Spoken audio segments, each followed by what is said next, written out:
Students, Assalamu alaikum. Today we will continue the lesson Granny's Fabulous Kitchen.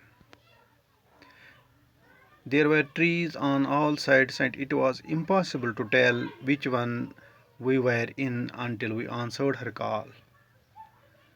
वहाँ पर हर तरफ पेड़ ही पेड़ है और ये बताना मुश्किल था हम किस पेड़ पर बैठे हैं until we answered her call. जब तक हम उसकी आवाज़ का जवाब न दें. Sometimes crazy would give us away by barking beneath our tree. कई बार जो कुत्ता है वो हमारे पेड़ के नीचे खड़े होकर भौंकने लगता है. When there was fruit to be picked, Mohan did the picking. जब भी पेड़ों पर फल लगते थे तो मोहन वो उन फलों को तोड़ता है. The mangoes and lychees came in the season during the summer season. आम और लीची गर्मियों के मौसम में आते हैं उस वक्त. And when I was at boarding school, so I could not help him. उस वक्त मैं बोर्डिंग स्कूल में होता हूँ और मैं उनको फ्रूट कलेक्ट करने में मदद नहीं कर सकता. The papayas were in the season during the winter, but you could not climb on the papayas trees. They are too slender and woody.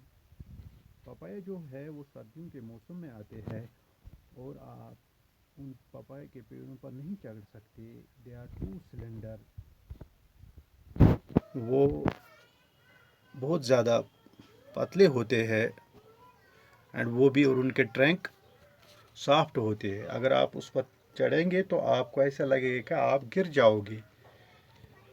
You knock the papaya down with a long pole and catch them before they hit the earth.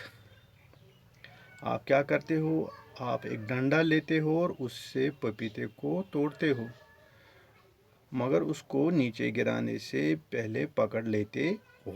Mohan also helped Granny with the picking. Mohan आचार बनाने में दादी की मदद करता है. She was justly famous for her pickling. वो आचार बनाने में बहुत मशहूर है. Green mangoes pickled in oil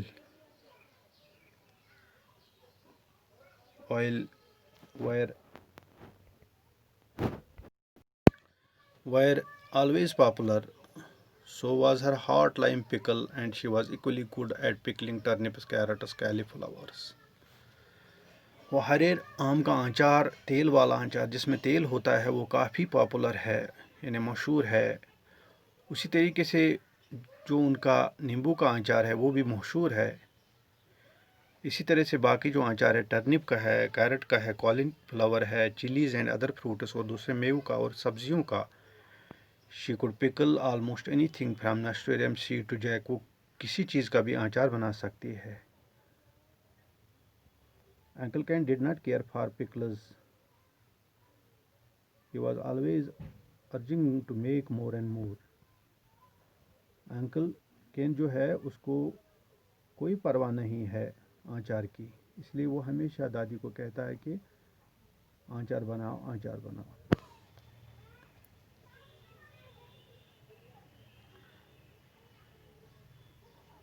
My own preference was sweet chutneys and sauces. But I ate pickles too, even they are hot, too hot.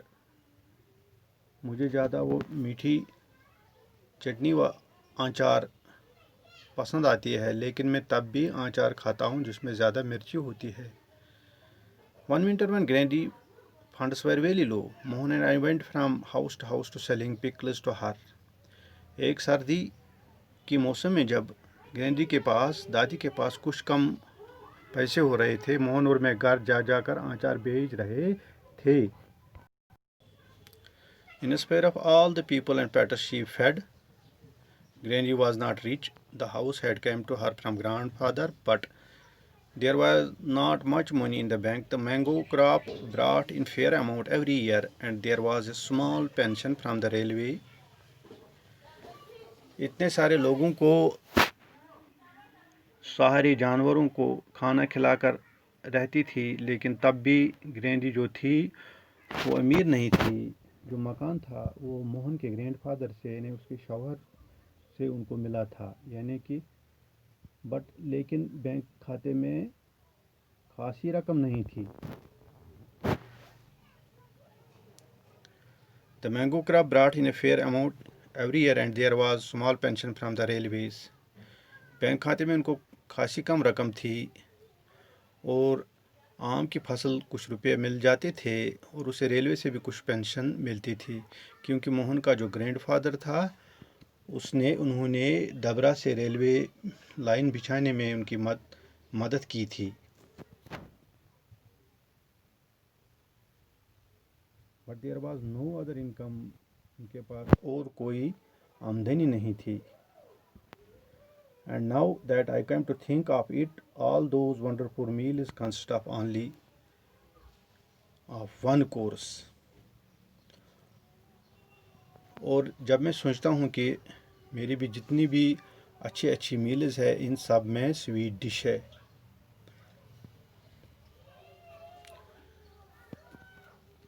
It was Gandhi's cooking that turned a modest meal into feast. ये जो दादी का खाने का पकाने का तरीका था, वो सादा खाने को भी फीस्ट बना सकती थी, यानी दावत वाला खाना, यानी जब पार्टी में हम खाते हैं। It was not ashamed to sell pickles for Gandhi. मैं जो हूँ, मुझे दादी के लिए आचार बेचने में कोई शर्म नहीं थी। It was a great fun. मुझे इसमें बेचने में बहुत मज़ा आता था। Mohan and I armed ourselves with baskets filled with pickle bottles, then set off to cover houses in our area. Mohan और मैं बास्केट में जो खूब सारी आचार की बोतलें भरते थे और घर ले जाकर उनको बेचते थे उस एरिया में जो हमारे एरिया में आता था। Major clerk across the road was our first customer. Major clerk जो था वो बिल्कुल रोड के क्रॉस था, वो हमारा पहला ग्राहक था। He had red hair and blue eyes. उनके रेड हेयर थे, यानी सुर्ख बाल थे और नीली आंखें थी। वो हमेशा हंसी मजाक करते थे। Thank you.